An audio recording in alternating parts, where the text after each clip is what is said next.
crazy to think it's been 5 years since I started rareliquid, and of those 5 years, this past year has been the craziest since. It's kind of ironic because I left investment banking to pursue my dreams and passions and to start my own business. Now that I'm working until like 1 or 2 a.m. a lot of the nights, working on weekends. Even though I left banking, I'm still kind of working those hours. Now with that said, I don't mind the hours as much because I love what I'm doing. And over the past year in particular, I've been working super hard on a program called the Banking Accelerator, where we help students break into banking through one-on-one mentorship. Now you may have heard about the program because I've referenced it in other videos, but I've never done a deep dive and shown you guys really what the program is all about because I've been so busy over the past year just like working on it and building it up, and we're starting to see some amazing outcomes with students getting offers over the past year. That's what this video is all about. We're gonna be talking to students, coaches, and I'm gonna share with you what the Banking Accelerator is, and you can see for yourself if you'd like to join.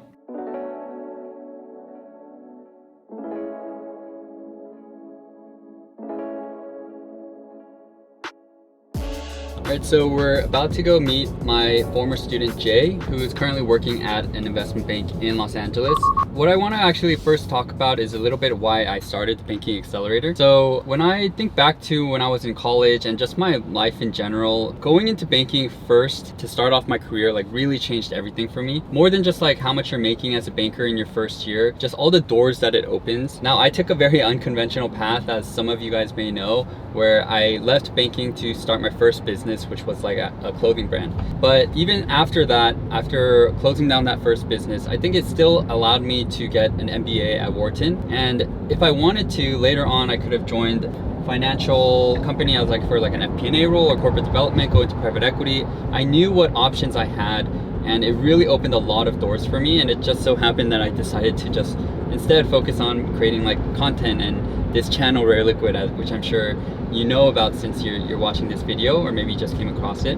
But either way, if I could go back, despite how many hours I worked in banking, I would always kind of say that if I could restart my career, I would still want to start it off in banking, just because of everything I learned from financial modeling, all the professional stuff, and just kind of like really building a really strong work ethic. You really learned twice as quickly in the number of years, in a sense, as everyone else, since you're working like kind of twice as much as everyone else. But because of how much of a strong impact banking had in my overall development and in my career, it's just been a really strong focus of mine over the past like few years of helping a lot of students break into banking. I think also back to when I was in college, I got a lot of help from older people who did mock interviews for me, taught me about investment banking and how to recruit for it and all of that. And since I was in college, I always wanted to basically focus on giving back. So I helped a lot of my younger classmates when I was in college. And then when I got to JP Morgan, I got so involved in recruiting during my first year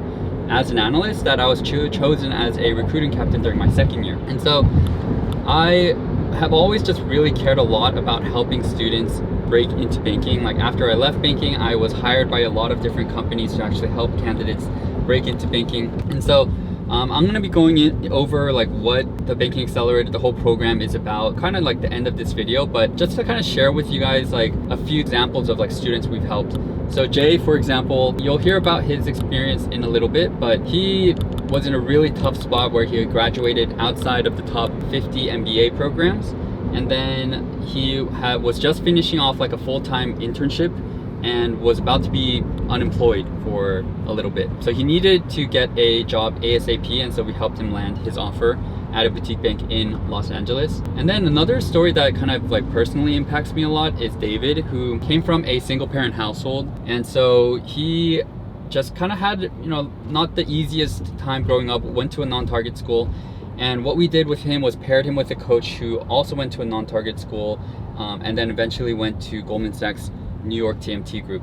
And David was able to eventually secure 4 offers because he had that guidance from a coach who was in his exact same situation, non-target school to investment banking. And he's going to be now going to Guggenheim, got a special compensation package. And I remember David basically just messaging me saying that this offer is going to basically change his entire life. And so things like that are continue to be the reason why like I really care a lot about this program, and I spend pretty much, if I'm not making content, I'm spending all my time on the Banking Accelerator these days. So yeah, just wanted to give you guys a few examples, and then I'm about to pull up to Jay's office right now, and so let's go talk to Jay.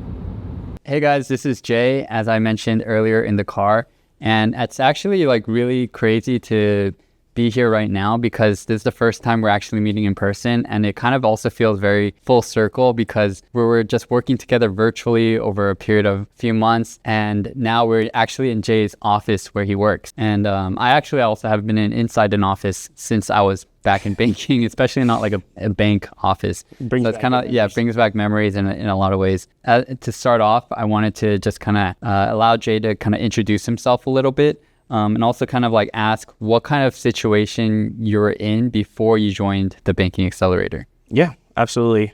First of all, thanks for, this is awesome meeting you in person. Quick introduction about myself, Jay Patel, analyst here at Mod Media & Co. We're located in Santa Monica. That's where we're conducting this interview. To answer Ben's question, where I was before joining the program, I was actually in a very unique position. Coming from another investment bank and being a lateral hire, I was looking to transition pretty quickly. It was 6 to 7 months. And obviously being an MBA graduate, having a lot of work experience than your typical candidates, one thing that I struggled with was during the interview process, I was actually getting a harder evaluation, right? The expectations for me are going to be a little bit higher being an MBA graduate, having a job in banking already or internship. I needed extra 1%, whether it was a mentor or something that I wasn't getting because I wasn't getting the results that I wanted. And that's where I was at before joining the program. And then what made you actually want to decide joining the program? I feel like you kind of mentioned a little bit of wanting an extra edge or something like that, but what is it that kind of pushed you over the edge kind of to join the program? Yeah, so for me, it was like a self-investment, right? For me, I wasn't getting the results that I wanted. So there's obviously something that needs to change. And so I decided to put my ego aside and obviously ask for help. I think that's the biggest thing, guys. If you guys want to work at bulge bracket or middle market and you've been trying for a little bit, obviously your formula is not working. So reach out, ask people for help. And obviously you're being a public figure and someone that I looked up to from far, far away. You probably didn't even know who I was. I still wanted to reach out to you and ask for help. And I did that with not just you, but a lot of my mentors that helped me in different aspects of my life. Whether that's professors, I reached out to thousands of bankers. I have a directory now of bankers in pretty much every state that I reach out to and just keep in touch with them. Whether, if their favorite sport team loses, I still reach out to them. If something good happens in my life or vice versa, it's always good to keep that connection. So. Yeah, and I think that's also very important to double click on a little bit is that even though that we help our students as much as possible with the program, Jay worked extremely hard. I remember over a period of a few months, you're reaching out to tons and tons of bankers and then setting up a lot of chats, which you really can't do because networking a lot of times is kind of a numbers game. Mm-hmm. And I remember you lined up a bunch of interviews in a relatively short period of time because your internship was just ending and you were just in between potentially being having a gap on your resume, which you didn't want. Mm-hmm. And so I think the important takeaway also is it's not just also about what resources you are able to have or the extra edge, but also how hard you're willing to put in the effort, which is essential for anyone trying to recruit for banking. Absolutely. Yeah. And kind of going on to the part of explaining a little bit more about the program, what did you personally find most helpful as you were going through the Banking Accelerator? Funny question. I don't know if you were as hard as everyone as you are with me when you were mock interviewing me, but the mock interviews were definitely the best. I think you're definitely a tough interviewer. Guys, if you don't interview with Ben, you should try it. He'll make you better. But interviewing with you gave me that confidence going into all the other interview processes. I think the results that I had, I remember before the program, I was getting 30 to 40% of the time, I'll move on to round 2 or round 3, vice versa. After your program and after working with you for 2-3 months, I'm pretty sure I got to every single super day and that I interviewed at. And I didn't obviously get every full-time offer, but the fact that my improvement was so drastic after just working with you in 2-3 months was very helpful. And that was one of the biggest things. Yeah, I mean, my general philosophy, I feel for mock interviews is you want to be prepared for anything and everything when you get to the actual interview. So then I think it's better to always practice with harder questions, and then during the interview, hopefully it's a breeze. That's the goal. Yep, absolutely. So But I actually didn't realize that about your progress, about like the previous, results you had versus during the final rounds that you were having towards the end. So that's actually great to hear. Last question I have for you is, if like, let's say someone's a bit on the fence about like joining the program or not, like what kind of advice would you have for them about like whether or not they should join the program, like pursue something like this in order to, recruit for banking? Because not everyone, frankly, like honestly needs a program like this, or even like wants to put in or like take this kind of step. Like not everyone like thinks about taking this kind of step. So what would you say to them? I would say, and do it, right? I know the program costs money. People are willing to spend that kind of money on going to Mexico. So why not invest that into your own career, right? It's going to pay, the return on investment is going to be insane. I feel like if there's, there's not just this program, any program, if you guys want to get better at something, you just got to try it, right? And that was kind of my philosophy. Even as an analyst now, I still do trainings. I actually still look back at some of your stuff when I'm teaching the interns. They're probably behind me. I don't know if you guys can see, but actually a lot of the resources that I use, I help the interns here, whether it's DCF modeling or typical finance terms and stuff like that. I feel like that's the answer I would give. Just do it, don't be scared, just try it, because what's the worst thing that could happen? You get a little bit better. Obviously that's going to pay dividends in your career if you actually really want it. So Gotcha. Cool. Well, I think we'll end it there. But yeah, thanks Jay so much for making the time. I know like he's working in banking, so he's like super busy, but made the time to chat. Also, I wanted to point out that Jay has also been super involved, not just like during the program itself, but has actually reached out to me for like future potential interns at his firm. So also really appreciate that Jay has been like super involved as an alumni of the program as well. But yeah, that's pretty much it. Thanks so much for making the time, and we'll let you get back to work. Yeah, thanks, Ben. Always love to give back.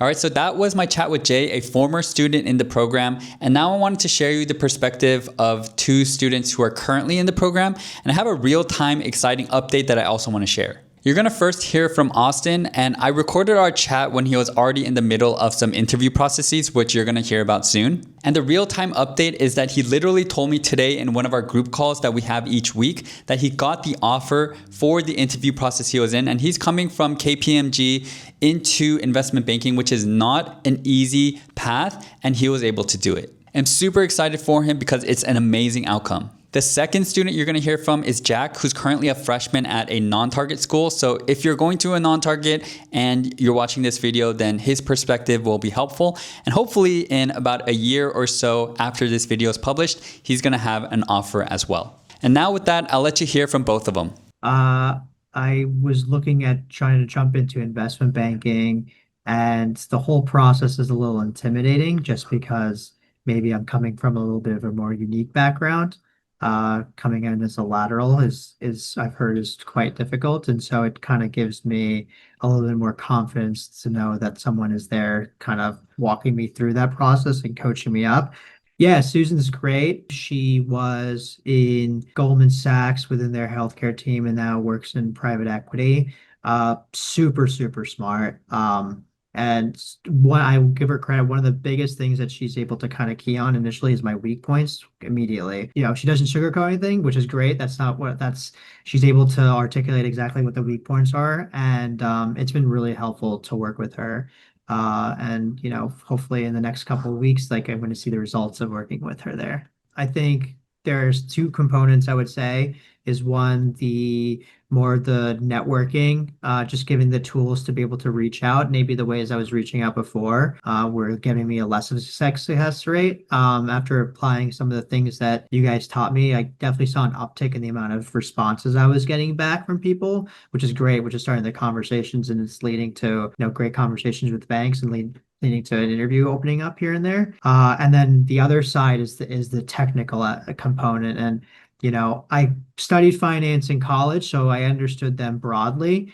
But I feel for banking, especially for interviews, you need to be really detailed with how you're spending your time and what you're studying. And the program really lays it out there for you to study it and then also practice it with the Excel practice things that you send out. That gets really helpful to be able to hone in and solidify that knowledge. And I'm going into mock interviews and interviews now way more confident than if I had just read the 400 question guide and just memorized the questions and just maybe not understand the broader whys of the topics. I found the program to be super useful in really like two main ways. The first of which is the curriculum is really great. You do learn a lot of stuff that very quickly you find is extremely useful and extremely foundational. It's separated. I'm sure people would know this, but it's separated into different parts. Where like personally, I went through accounting first because I had some experience with modeling already, and that accounting class was really foundational for when I started talking and getting interviews. Even as a freshman, they started asking these questions pretty quickly. The second biggest thing that I found useful is getting paired up with a mentor. I think that's probably like the biggest selling point for me, or at least what made the most sense to me. It just gives you someone that you can reach out to that will respond to you, talk to you, hop on calls with you all the time. Like if you just have any question, it's very rare for somebody to be that close with somebody who's in the industry. So it just provides a lot of great support. A lot of the times, like these calls will be structured around something that you're learning through the courses. But what I found has been most informational is that we both went to non-target schools, or I'm still at a non-target school. And so hearing directly from somebody where it's not often that you're going to be able to talk to somebody who went to a non-core, non-target school, talk about their experiences and what they did to differentiate themselves, or specific projects that they were able to do independently that really, mattered when they were recruiting. And so that advice has been probably the most crucial for me. Honestly, those parts have been arguably what I've used more than anything is especially there's a list of boutique banks, which is super useful. Just it gives you like a lot of places that you can just outreach to, just talk about. You get fairly good response rates from these guys. It's not like because you made it, it's not like some list you'll find on the internet where, 1,000 other kids are applying. There's a fairly limited number of kids who have access to this list. So it's not like these guys are getting a billion emails a day from freshmen or sophomores, so they're more likely to respond in my experience. There's lots of just great contact. Like I said, there's the contact list for boutique banks, but there's also contacts at larger banks, which I haven't really done that much with, considering that I'm still a freshman. This summer, though, I definitely am going to start hitting those up a little bit more. And then, yeah, those are really the major things that I found useful. And then also the weekly calls I also find super useful.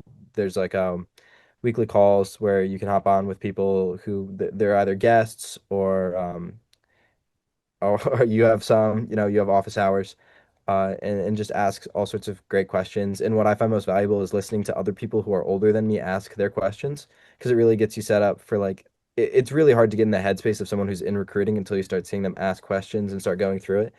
And I've also found a similar value in the question bank where you know what's going to get asked of you, like you know what you're solving for, I guess. It really provides you with like a scope and a lens and a mentor that is really integral. I mean, for example, like I've had the same level of drive throughout my whole like throughout the start of college trying to get where I am. Early on, it was very hard to like you have such a limited amount of time, it's hard to know what you're supposed to do. Having somebody being able to guide you means that you can really like put rubber to the road. Like for example, like I had I got a search fund internship like before I started this, and at this point, like I have an offer out west for this summer for freshman summer, and I'm actively working at investment bank right now. Like those kind of things wouldn't have happened if I didn't have direct guidance on how to reach out to people, who I should be talking to, what's important to learn, what you can kind of leave behind.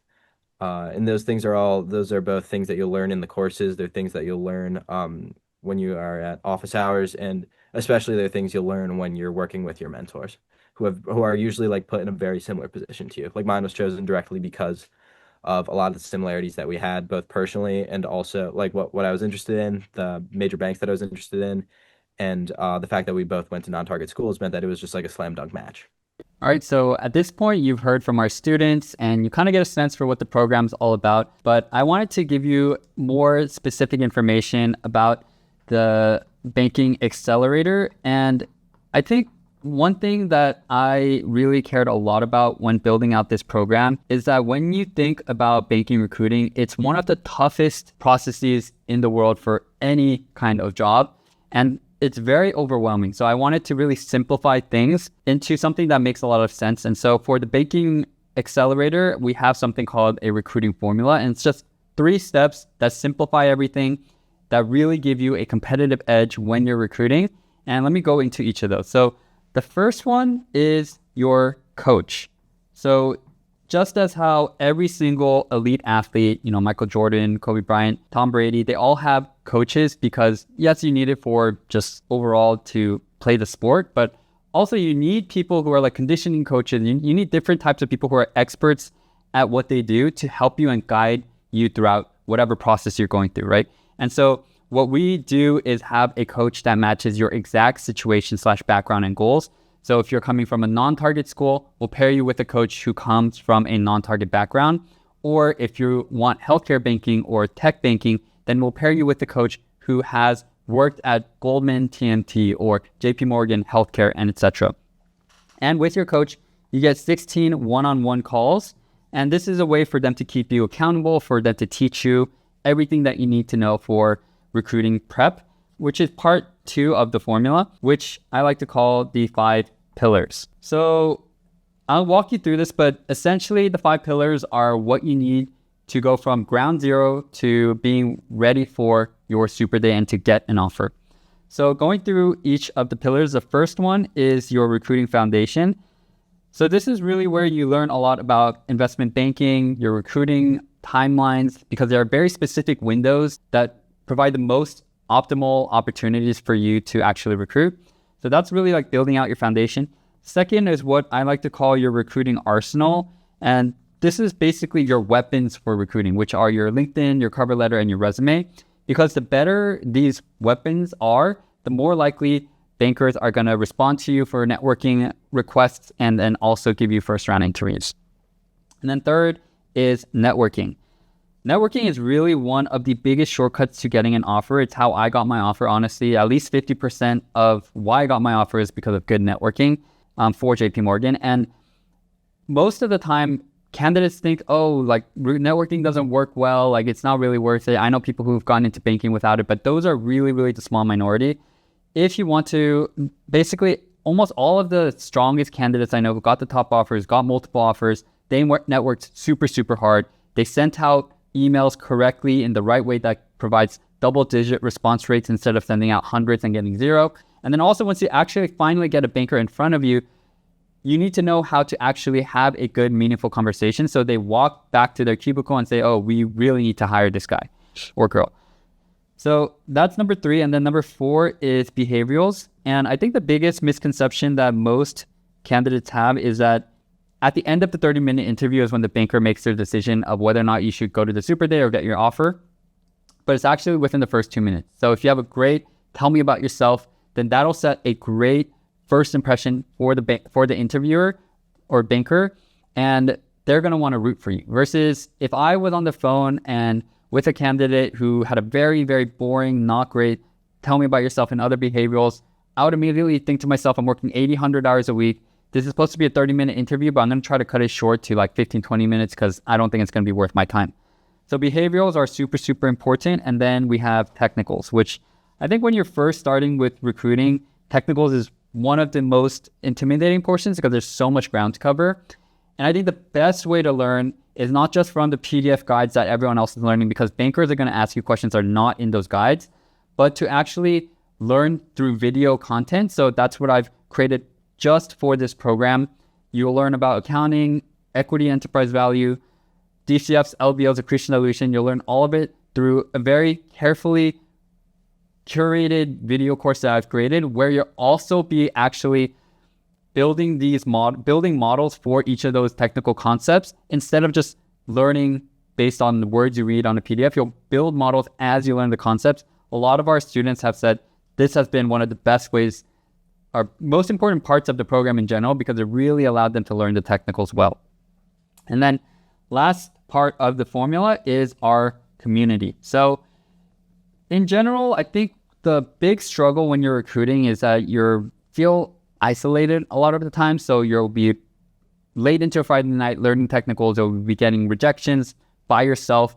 And so if you don't have a strong community of people to actually recruit with, then it can be a lot harder versus if you have 150 plus, like the number of students we currently have in our program, who are rooting for your success. You can share your wins and losses, share interview questions with, and just share best practices with. And in addition to that, you get 4 weekly group calls every single week, 2 with me, and then 2 with other coaches. And our coaches come from amazing backgrounds. Currently, right now, the 2 other group calls are led by one who worked at Goldman New York healthcare, and then worked in private equity in San Francisco. And then another is a former managing director who worked at middle market banks and bulge bracket banks. So just amazing coaches that you have access to. And you also get 24/7 access to all of this. So you can message me, your coach, other students 24/7. And this community is super, super important for you ultimately landing your offer and hopefully sharing your wins. I think that's really the best part, when we can all celebrate each other's wins after we get to know each other through so many group calls. And I think this also plays a big role later in the future as well. You've heard from Jay, as he's an alumni of the program, but still actually reaching out to students in our program right now for internship opportunities. So this is really the 3-step recruiting formula. And if you are at all interested in the program, the next step really for you is to just look down in this video's description, and then you can book a free strategy call with my team. They'll go over exactly like where you are in your recruiting process. They'll give you some advice and basically help to see also if the program is a good fit for you. And so if you're interested, feel free to check that out. At the very least, you're going to walk away with some extra free career advice, so it definitely doesn't hurt. But that pretty much wraps up everything. Let me know if you guys have any questions about the program. I'll try to respond to as many comments as I can. And with that said, thank you all so much as always for watching, and hope to catch you in the next video.